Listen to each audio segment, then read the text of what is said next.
राजपूताना के सुनहरे रेगिस्तान में बसा था राज्य मरुदेश। महाराजा विक्रम सिंह का शाही महल चांदनी रातों में हीरे की तरह चमकता था। महल के ठीक नीचे नदी किनारे एक छोटी सी झोपड़ी में रहती धोबिन चंद्रा। चंद्रा सिर्फ 19 साल की थी, लेकिन उसकी आंखों में ऐसी चमक थी कि आसमान के सितारे भी शर्मा जाएं।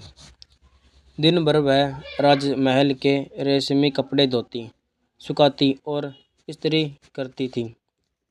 लोग कहते चंद्रा के हाथों में जादू है। उसके धोए कपड़ों पर कभी धूल नहीं पड़ती।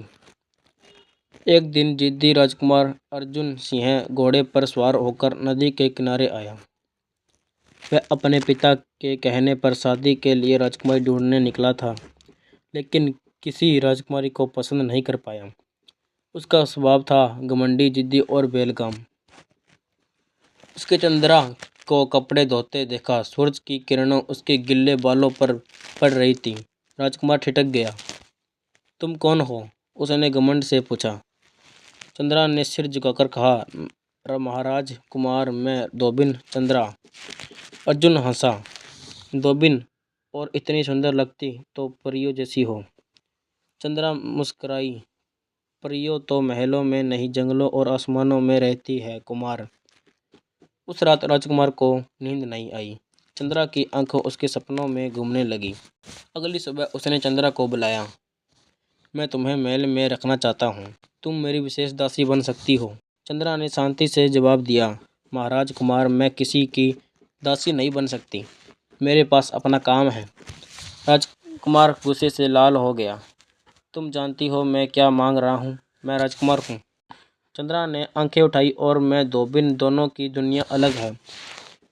उसी रात, चांदनी रात में, चंद्रा अपनी झोंपड़ी के बाहर बैठी कुछ गा रही थी। अचानक हवा में चमक उठी। एक नीली परियां प्रकट हुई। चंद्रा, समय आ गया है तुम्हारे वापस आने का। चंद्रा ने सिर हिलाया। मैं अभी नहीं जा सकती दीदी, मुझे यह दुनिया अच्छी लगती है। परियां मुस्कुराई। फिर ठीक है, लेकिन याद रखना, तुम्हारा असली रूप किसी को मत दिखाना।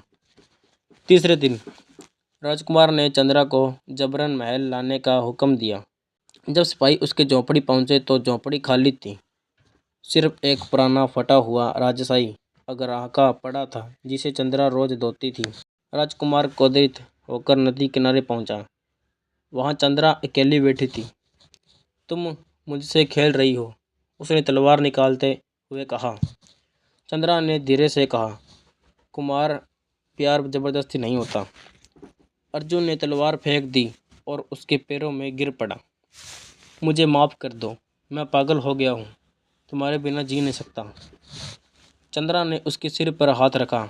उसकी आंखों से आंसू गिरे। अचानक चंद्रा के शरीर चमकने लगा। उसके साधारण कपड़े राजशाही रेशमी पोशाक में बदल गए।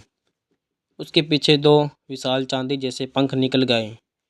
वह परियों की राजकुमारी थी, जो इंसानों की दुनिया में अपनी माँ की याद में कुछ दिनों के लिए आई थी। अर्जुन स्तब्ध रह गया। चंद्रा अब परी राजकुमारी बोली, मैं धोबिन नहीं थी कुमार।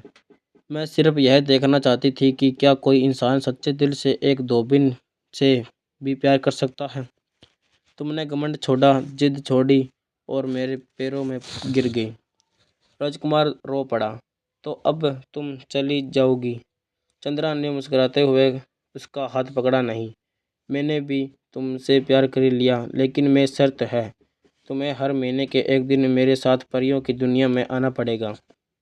उसके बाद मरुदेश में एक नया उत्सव बनाया जाने लगा, धोबिन राजकुमार उत्सव। और साल चांदनी रात में राजकुमार और उसकी परी रानी नदी किनारे कपड़े धोते दिखाई देती। लोग कहते सच्चा प्यार घमंड को धो देता है, क्योंकि प्यार कभी खत्म नहीं होता, बस रूप बदलता रहता है।